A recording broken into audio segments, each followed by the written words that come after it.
Почитувани представници на медиумите, почитувани граѓани на Република Македонија.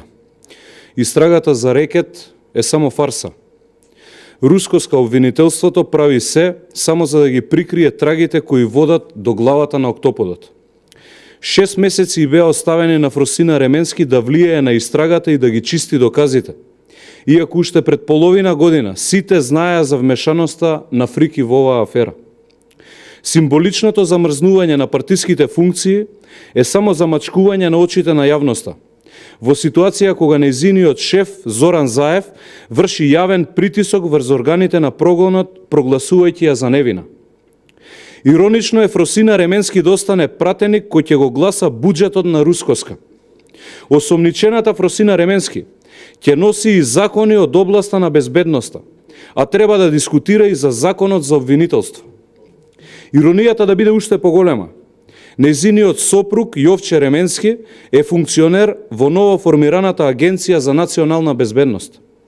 Ременски, кој според одредени информации поседува највисок безбедносен сертификат, е потенцијален ризик врз истрагата против неговата сопруга.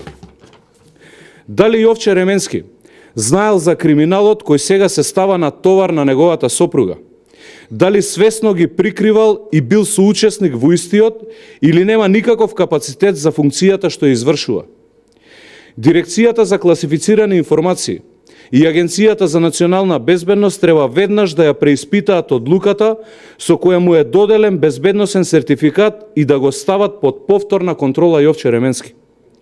Јавното обвинителство мора да истражи дали Фросина Ременски користела информации и услуги од тајната полиција, со помош на кои го вршела криминалот кој што во моментов и се става на товар.